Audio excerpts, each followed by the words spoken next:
Hello students, welcome to science class ninth by Gaurav sir. बच्चों, last lecture में हम लोग पढ़ रहे थे मिक्सचर्स के बारे में। हमने पढ़ा कि मिक्सचर्स क्या होते हैं। मिक्सचर्स वो होते हैं जिनके अंदर दो या दो से ज़्यादा कंपोनेंट आपस में एक साथ जब हम रखते हैं, जबकि वो केमिकली कंबाइंड नहीं होते, तब उसे हम मिक्सचर्स कहते हैं।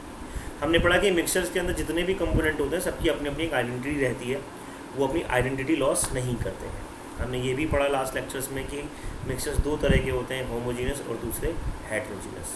बच्चों, हमने होमोजीनस मिक्सचर के टाइप, होमोजीनस मिक्सचर को सॉल्यूशन बोलते हैं, उसके कंपोनेंट जैसे कि सॉल्यूट और सॉल्वेंट, ये सब स्टडी करे थे। और उसके बाद हम बात कर रहे थे, क्या हमने बात करी थी, कंसंट्रेशन ऑफ होमोजीनस मिक्सचर्स की, जो आप प्रीवियस लेक्चर्स में देख सकते हैं। आज हम बात कर रहे हैं हेट्रोजीनस मिक्सचर्स के बारे में। हमने हेट्रोजीनस मिक्सचर्स की डेफिनेशन हालांकि पहले ही पढ़ ली थी। ये वो मिक्सचर्स होते हैं जिनके अंदर जो यूनिफॉर्मिटी होती है वो एब्सेंट होती है, यानी कि यूनिफॉर्म सोल्यूशन की तरह काम नहीं करते। यहाँ पर कंसंट्रेशन अलग अलग जगहों पर अलग अलग होती है, तो हम इनको नॉन यूनिफॉर्म मिक्सचर्स भी कह सकते हैं। नॉन यूनिफॉर्म का मतलब समझ में आता है ना, कि जिसमें हम क्या कह रहे हैं, जिसमें हम ये कह रहे हैं कि जो दो फेजेज़ हैं वो दोनों अलग अलग तरीके से दिखाई दे रहे हैं, या दोनों की कंसंट्रेशन अलग अलग जगहों पर अलग अलग है। तो ऐसे मिक्सचर्स को हम होमोजीनस मिक्सचर्स कहते हैं, हेट्रोजीनस मिक्सचर्स कहते हैं। हेट्रोजीनस मिक्सचर्स हमने ये भी पढ़ा कि कोई बहुत अच्छे मिक्सचर्स नहीं है, यानी कि ये जल्दी से सेटल नहीं होते हैं, सेटल हो जाते हैं। और इन मिक्सचर्स के अंदर अगर हम बात करें तो सेटल होने के बाद ये बिल्कुल सेपरेट हो जाते हैं, यानी कि इनको सेपरेट करना आसान होता है।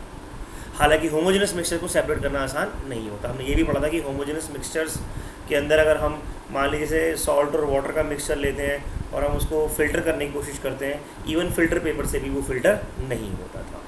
तो अब हम बात करेंगे हेट्रोजीनस मिक्सचर के अंदर सबसे पहले सस्पेंशन के बारे में। तो आइए पढ़ते हैं सस्पेंशन क्या होता है। बच्चों, सस्पेंशन जो शब्द आया वो एक और शब्द है, अगर आप उसको पढ़ेंगे समझेंगे तो आपको सस्पेंशन शब्द का मतलब थोड़ा समझ में आएगा।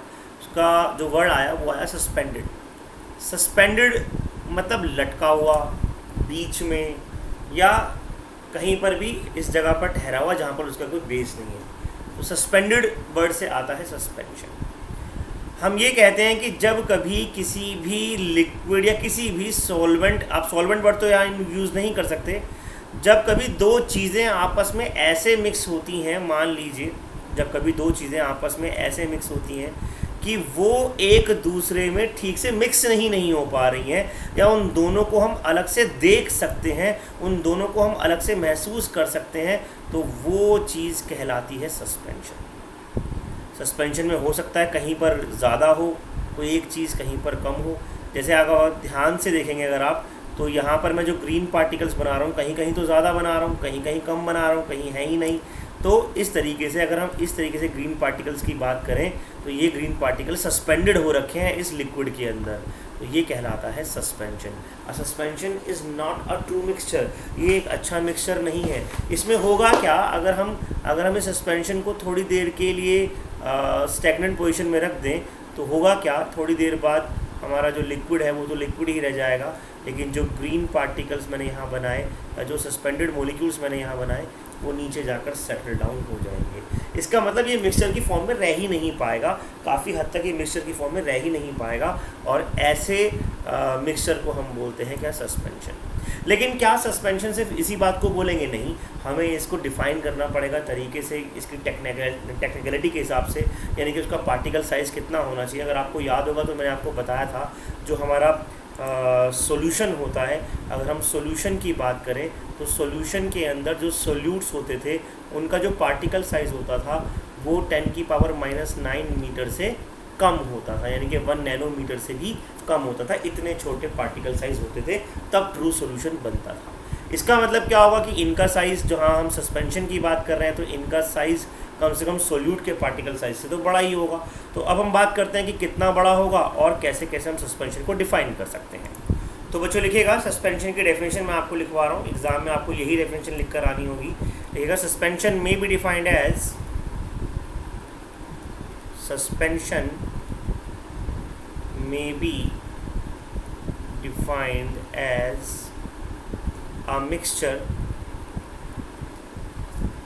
in which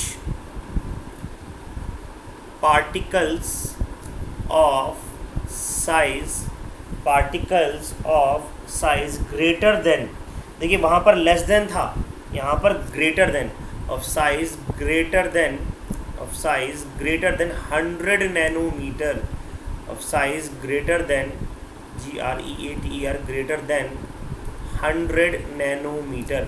देखिए हमने बात की थी क्या सॉल्यूशन के अंदर, सॉल्यूशन में हमने बात की थी साइज़ कैसा होना चाहिए, साइज़ होना चाहिए सॉल्यूट का कितना, 1 नैनोमीटर से भी कम, 1 नैनोमीटर से भी कम, और यहाँ पर साइज़ क्या है 100 नैनोमीटर से भी ज़्यादा, greater than 100 nanometre, that is greater than 100 nanometre, that is 10 to the power -7 metre के आसपास आएगा, that is 10 to the power -7 metre.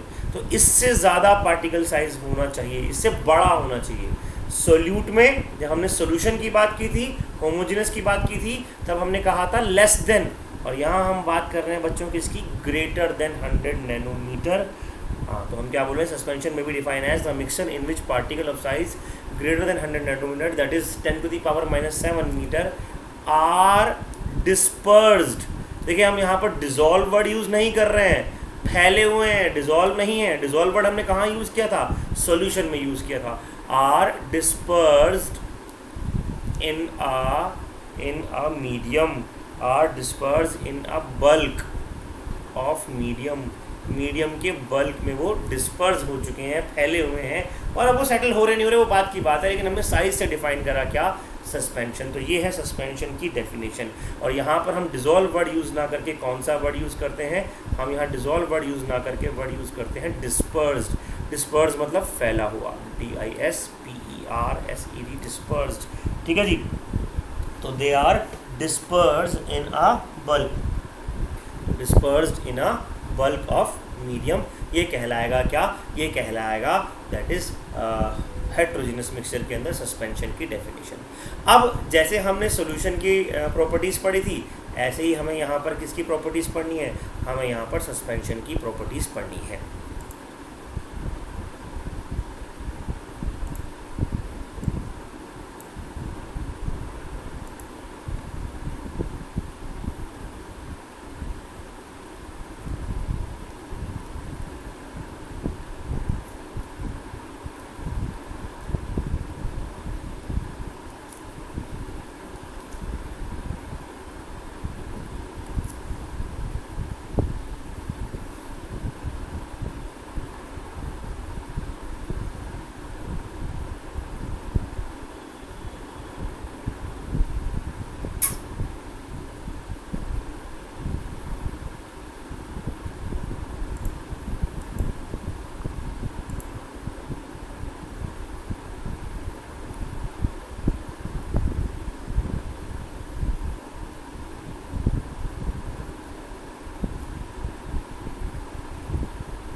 तो जैसा कि मैं बता रहा था कि दूसरी प्रॉपर्टी, पहली प्रॉपर्टी तो हो गई इट इज़ हेट्रोजेनस मिक्सचर, और दूसरी प्रॉपर्टी क्या है, the disperse medium is that in which disperse phase are suspended. तो मैं आपको ये बता रहा हूँ कि यहाँ पर सोल्यूट और सॉल्वेंट वर्ड यूज़ नहीं करेंगे, यहाँ हम वर्ड यूज़ करेंगे कौन सा, यहाँ हम वर्ड यूज़ करेंगे डिस्पर्स मीडियम और डिस्पर्स फेज। देखिए जैसे सॉल्यूशन के अंदर, अगर हम सॉल्यूशन की बात करें तो सॉल्यूशन के अंदर हम बोलते थे दो चीज़ें होती हैं सॉल्यूशन के अंदर, कौन कौन सी, एक सॉल्वेंट होती थी और एक सॉल्यूट होता था।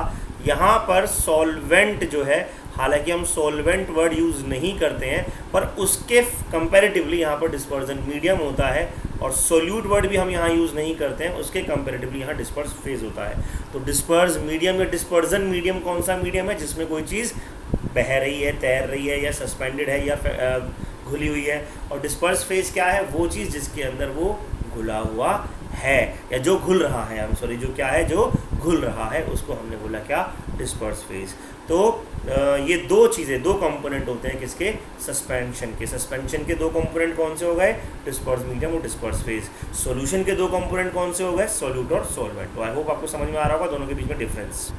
अब तीसरी प्रॉपर्टी वही प्रॉपर्टी है जो हम पहले पढ़ चुके हैं, जिसको हम डिफाइन कर चुके हैं सस्पेंशन को, जिसकी मदद से क्या, द पार्टिकल साइज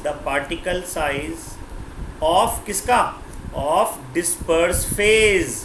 ठीक है ना, मैं बार बार अब यहाँ सोल्यूट की जगह क्या वर्ड यूज़ कर रहा हूँ, of disperse phase is more than 10⁻⁻7 metre और 100 नैनोमीटर। आपको चेंज करना आता ही है, 1 नैनोमीटर में 10⁻⁹ मीटर होते हैं, तो 100 नैनोमीटर में 10⁻⁷ मीटर हो जाएंगे। तो इस तरीके से ये इनका पार्टिकल का साइज हो गया। बच्चों अब फोर्थ प्रॉपर्टी थोड़ी इंपॉर्टेंट प्रॉपर्टी है, मतलब ऐसे तो ये भी इंपॉर्टेंट प्रॉपर्टीज़ हैं, पर फोर्थ प्रॉपर्टी भी इंपॉर्टेंट प्रॉपर्टी है। वो क्या है, वो ये कहते हैं कि जो डिस्पर्स फेज के पार्टिकल्स होते हैं, disperse phase particles can be seen by naked eyes। याद करिए मैंने आपको बताया था कि जब आपने पानी में चीनी घोली थी या पानी में नमक घोला था तो वो ट्रू सॉल्यूशन था, और ट्रू सॉल्यूशन के अंदर हमें नमक या चीनी नहीं दिख रही थी, वो ट्रांसपेरेंट हो गया था, हमें नमक चीनी नहीं दिख रही थी। लेकिन होमोजेनस मिक्सचर के अंदर, सॉरी हेट्रोजेनस मिक्सचर के अंदर, चाहे वो सस्पेंशन हो या कोलाइड हो, हमें पार्टिकल्स दिखते हैं। जैसे आपने पानी में सैंड मिलाया तो आपको सैंड के पार्टिकल्स दिखते हैं, और अगर नहीं भी दिखते हैं तो आप क्या कर सकते हैं, और can be visible under microscope. आप माइक्रोस्कोप में देख सकते हो। तो क्या सर हम सोल्यूट पार्टिकल सोल्यूशन में माइक्रोस्कोप में देख सकते हैं? नहीं, मैंने बताया था वो भी नहीं दिखेंगे, वहाँ वो माइक्रोस्कोप के अंदर भी नहीं दिखेंगे। ये अगर आपको नेकेड आई से नहीं दिख रहे तो कम से कम माइक्रोस्कोप से तो दिख ही जाएंगे। तो बहुत इंपॉर्टेंट प्रॉपर्टी है, विजिबिलिटी वाली प्रॉपर्टी आती है क्या, कि हम सस्पेंशन के अंदर पार्टिकल्स को नेकेड आई से देख सकते हैं या फिर माइक्रोस्कोप की मदद से भी देख सकते हैं। अब फिफ्थ प्रॉपर्टी आती है क्या, फिफ्थ प्रॉपर्टी बिल्कुल कंपेयर करते हुए चल रहे हैं हम लोग। देखिए हम लोग कंपेयर किसको कर रहे हैं, हम कंपेयर फिलहाल कर रहे हैं सॉल्यूशन को, किससे, होमोजेनस मिक्सचर सस्पेंशन से। हमने कहा द पार्टिकल्स ऑफ सस्पेंशन, ये इंपॉर्टेंट है ये भी, द पार्टिकल्स ऑफ, एक सेकंड बच्चों,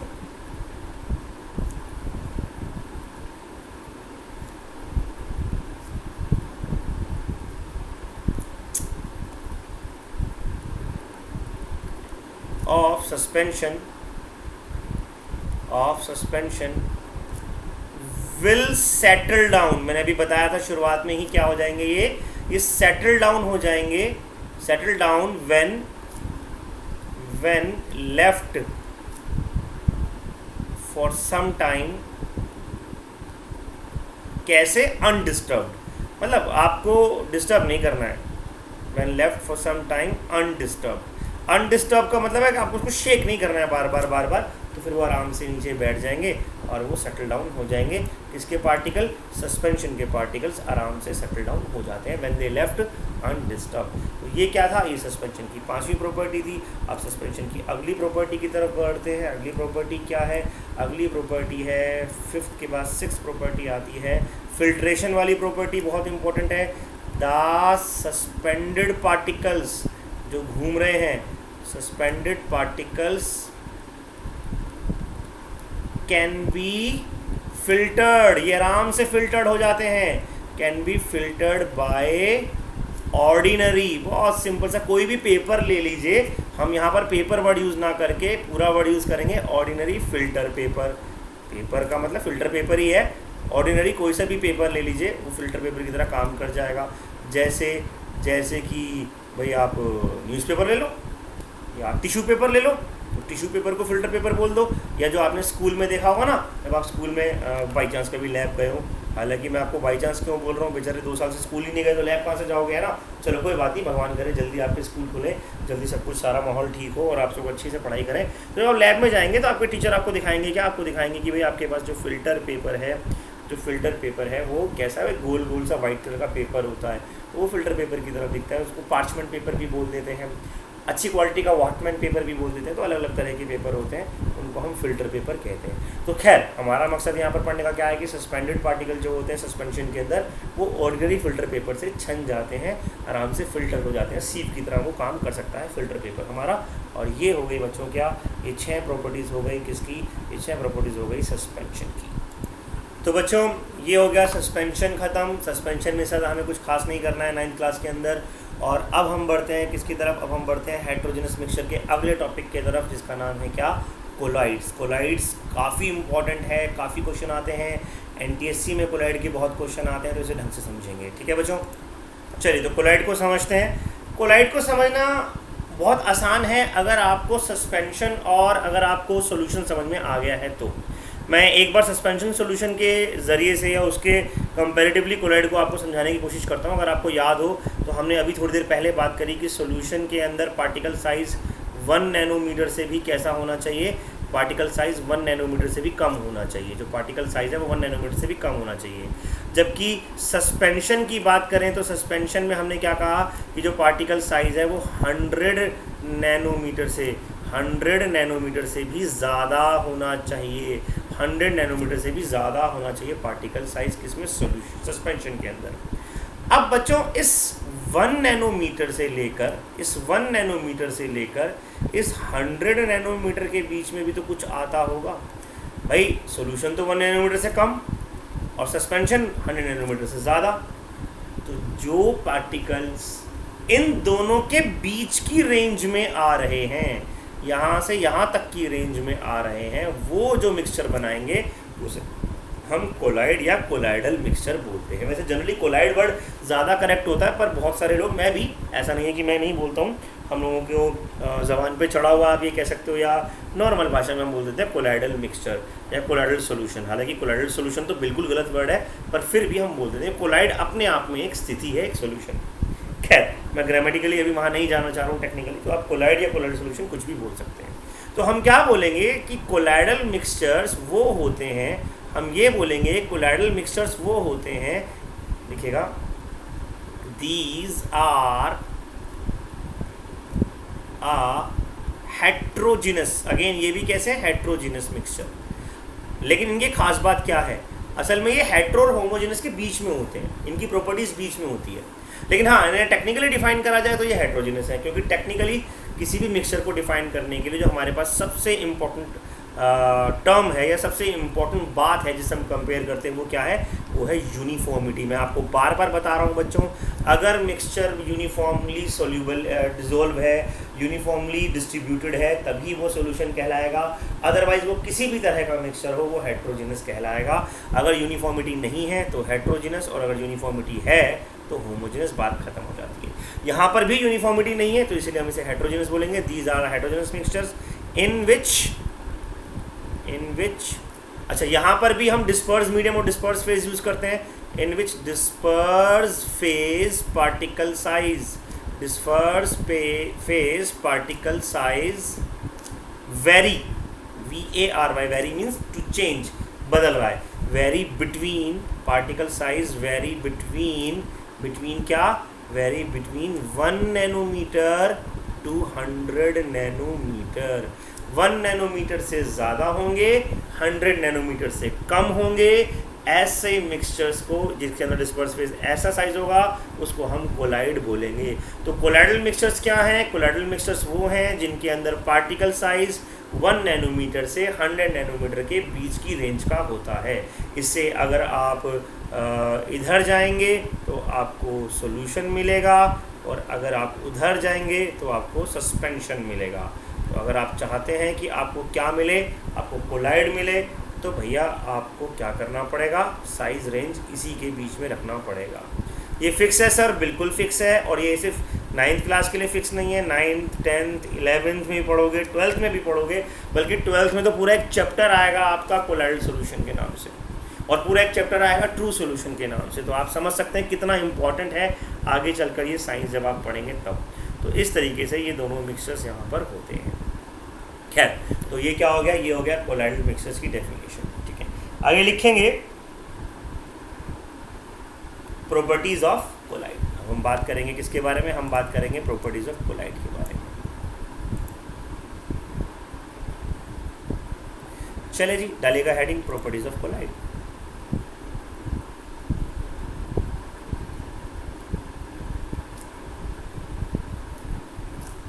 फिर से कुछ प्रॉपर्टीज़ तो कॉमन है। नंबर 1 प्रॉपर्टी, जो सस्पेंशन में थी। अच्छा एक बात मैं आपको और बता दूँ, सबसे बढ़िया क्वेश्चन जो इसके अंदर बनता है, जो आपके एग्जाम्स में आता है, वो आता है क्या, 3 नंबर में या 2 नंबर में क्वेश्चन एग्जाम में आता है, वो आता है differentiate between colloids and suspension, differentiate between suspension and solution, differentiate between colloid and solution, या तीनों का डिफरेंशिएट करने को आ जाएगा।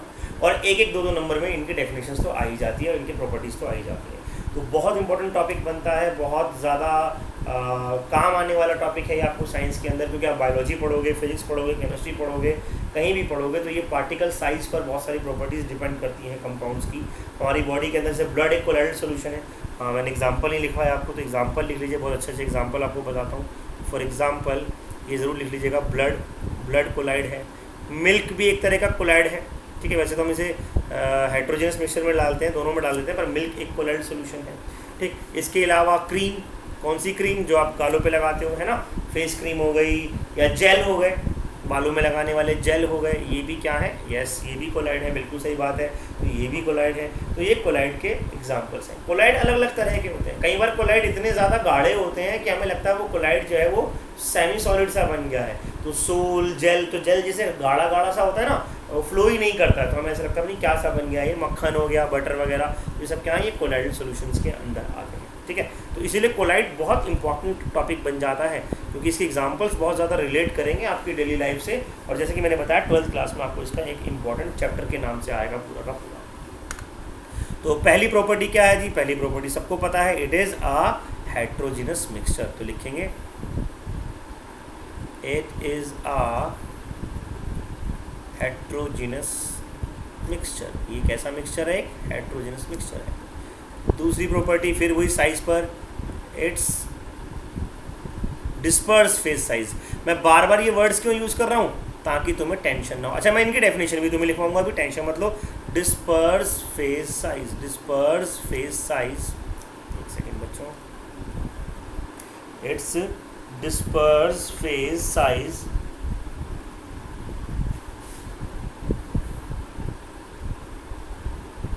Disperse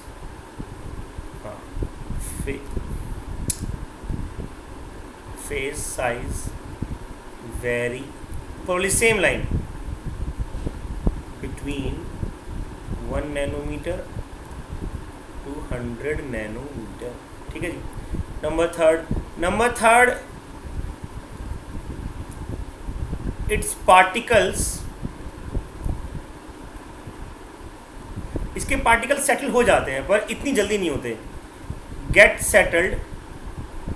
settled but at a very slow rate, और नेग्लिजिबल कह दो आप। यानी कि ये वाली प्रॉपर्टी किससे मैच हो गई, ये वाली प्रॉपर्टी हो गई अपना सॉल्यूशन से मैच हो गई, ठीक है ना, नेग्लिजिबल। तो नेग्लिजिबली ये जो होते हैं सेटल डाउन होते हैं, इतनी जल्दी सेटल डाउन नहीं होते, जबकि हेट्रोजेनस हैं फिर भी इतनी जल्दी सेटल डाउन नहीं होते, ठीक है। फिर उसके बाद number 4th property, important property है नंबर 4th, फिल्ट्रेशन वाली property. It can pass through, it can pass through, ये आराम से पास हो जाते हैं, ये फिल्टर नहीं हो पाते, किससे, थ्रू ऑर्डिनरी फिल्टर पेपर। अब यहाँ पर एक बहुत इंपॉर्टेंट बात बताने वाला हूँ, हालांकि दोबारा भी आएगी आगे जब हम सेपरेशन टेक्निक्स पढ़ेंगे। It can pass through ordinary filter paper, but याद रखिएगा बहुत इंपॉर्टेंट बात है, वो क्या है, but can not pass through parchment paper. जैसे मैंने आपको बताया ना, आपकी लैब में अलग अलग तरह के फिल्टर पेपर होते हैं, तो एक फिल्टर पेपर आता है पार्चमेंट फिल्टर पेपर। कौन सा, पार्चमेंट, बहुत इंपॉर्टेंट है ये, एग्जाम में आता है पार्चमेंट पेपर। जब आप लैब जाएंगे तो आप देखेंगे कि वो ऑर्डिनरी कागज़ से थोड़ा अलग होता है। या फिर सेल मेम्ब्रेन, इससे भी पास नहीं हो पाएगा, ठीक है। या फिर डायलिसिस मेम्ब्रेन। अब ये क्या होती है सर, डायलिसिस, ये आपको सस्पेंस रखना है, अभी जब हम सेपरेशन टेक्निक पढ़ेंगे तब आपको बताऊंगा। Dialysis, DIALYSIS, dialysis, DIALYSIS, dialysis membrane, ठीक है बच्चों। तो इनसे पास नहीं हो सकती, इनसे ये फिल्टर हो जाती है। तो इसका मतलब क्या हुआ, अगेन आ रही है ना वही वाली बात कि ये ऑर्डिनरी फिल्टर पेपर से अलग है और दूसरा इसमें अलग कहानी है। अब इसकी कुछ प्रॉपर्टीज़ ऐसी हैं जो सस्पेंशन से और मैं आपसे कहूँगा कि क्या कहते हैं ट्रू सॉल्यूशन से बिल्कुल अलग हैं, उनसे मैच ही नहीं खाती हैं। तो इसको मैं यहाँ पर अलग से लिख रहा हूँ बच्चों। ये एक प्रॉपर्टी दिखाता है क्या, दे show a phenomena of Tyndall effect. बहुत इंपॉर्टेंट फिनोमिना है ऑफ टिंडल इफेक्ट। क्या होता है टिंडल इफेक्ट समझते हैं। देखिए जब कभी आपने कोई मूवी देखी हो जिसमें आकाशवाणी होती है, क्या होता है उसमें आकाशवाणी में, याद है क्या होता है? आकाश में से आवाज़ आती है, नहीं आकाश में से आवाज़ तो आती है, साथ साथ क्या होता है, साथ साथ उसके अंदर एक चीज़ और होती है बच्चों। वो क्या होती है, एक रोशनी बादलों में से निकल कर आती है, बीम ऑफ लाइट आता है, आपको अलग से दिखता है वो बीम ऑफ लाइट। या चलो वो भी छोड़ो, मान लो आपने एक अंधेरा कर रखा है, कमरे के अंदर अंधेरा हो रखा है बिल्कुल, और उस अंधेरे कमरे में आप क्या कर रहे हो, उस अंधेरे कमरे में आप कोई टॉर्च जला रहे हो, तो आपने देखा होगा उस टॉर्च की लाइट आपको दिखाई देती है।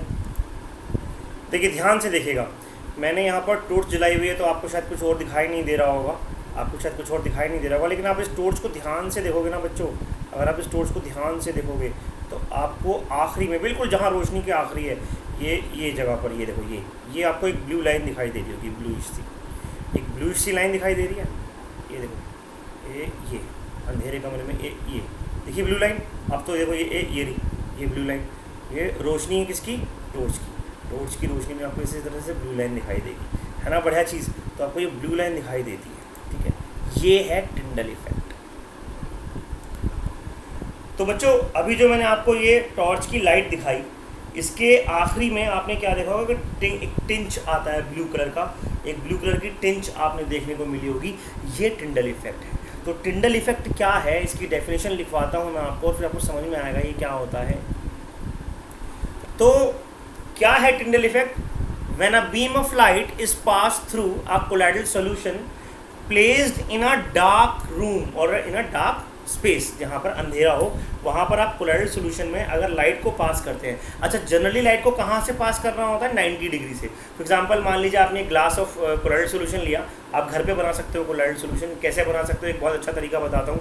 आप क्या करेंगे, आप घर पे एक काम करिएगा, एक ग्लास लीजिएगा, ट्रांसपेरेंट ग्लास, कांच का ग्लास, कांच का ग्लास लीजिएगा, और थोड़ा अच्छी क्वालिटी का पतला ग्लास लीजिएगा। जितना मोटा होगा उतना उसमें दिक्कत आती है। उसके अंदर पानी और डिटोल, बहुत ज़्यादा डिटोल नहीं, थोड़ा सा डिटोल का सोल्यूशन बना लीजिएगा। और फिर यहाँ से क्या करिएगा, यहाँ से उसको टॉर्च मारिएगा, और जब वो लाइट यहाँ से जाएगी, पास होगी, बाहर निकलेगी, तो आप देखोगे कि इसके अंदर से लाइट का रास्ता आपको दिखाई देगा, ऐसे जो ब्लूइश टिंच दे रहा होगा। तो ये क्या कहलाता है? टिंडल इफेक्ट कहलाता है। तो the Tyndall effect is the effect due to which the colloidal particles get illuminated, colloidal particles illuminate हो जाते हैं। अब तुम कहोगे सर ये फिर आपने डार्क रूम में ऐसी क्यों दिखा दिया हमें टॉर्च जलाकर? यहाँ कौन सा कोलाइडल पार्टिकल था, यहाँ भी कोलाइडल पार्टिकल था। यहाँ कौन सा कोलाइडल पार्टिकल था? अगर आप ध्यान से देखोगे तो यहाँ पर डस्ट, मेरे कमरे में इतनी डस्ट तो नहीं है, ज़्यादा डस्ट होती तो और अच्छा दिखाई देता। भगवान की दया से कमरे की सफाई रोज़ कर रहा हूँ आजकल मैं, जब से लॉकडाउन लगा खूब सफाइयाँ हो रही हैं। खैर, तो क्या था उसमें, डस्ट पार्टिकल्स, हवा में, एयर में जो थोड़े बहुत भी डस्ट पार्टिकल है उनकी वजह से। इसका बहुत अच्छा एग्जांपल आप देख सकते हो, टिंडल इफेक्ट कभी आप देखना चाहो। और उसके बाद एक ब्राउनियन मूवमेंट है, वो भी आपको बताऊंगा। हालांकि ब्राउनियन मूवमेंट हमने शायद फर्स्ट चैप्टर में भी पढ़ा था, लेकिन फिर भी तो वो क्या था, वहाँ पे वो ब्लूइश इफेक्ट दिखाई देता है। ठीक है, तो डस्ट पार्टिकल्स होते हैं। हाँ, तो मैं क्या बता रहा हूँ, रोशनदान। अगर आप रोशनदान जैसे आप समझते हो ना, जहाँ से कमरे के अंदर लाइट आ रही होती है, कभी कभार मॉर्निंग के टाइम पर आप देखोगे या थोड़ा सा इवनिंग के टाइम पर आप देखोगे अंधेरा होता है और बस धूप निकल ही रही होती है, पार्टिकल्स वहाँ पर होते हैं, तो पार्टिकल्स आपको उसमें ट्रैवल करते हुए दिखाई देंगे, जिगजैग मोशन। वो ब्राउनियन मूवमेंट है और उसकी वजह से जो लाइट इल्यूमिनेट होती है वो लाइट का इल्यूमिनेशन कहलाता है टिंडल इफेक्ट। ठीक है, तो एक ब्लूइश कलर का टिंच मैंने आपको दिखाया, यही टिंच आपको कोलाइडल सॉल्यूशन में भी देखने को मिल जाएगा। आप इसे घर पर ट्राई कर सकते हैं। इसके बाद की प्रॉपर्टीज़ बच्चों हम नेक्स्ट लेक्चर में पढ़ेंगे, तब तक के लिए इसको लर्न कीजिए, ये सारे के सारे नोट्स आप कॉपी कीजिए और अब हम मिलते हैं नेक्स्ट लेक्चर में। Thank you very much students, God bless you all.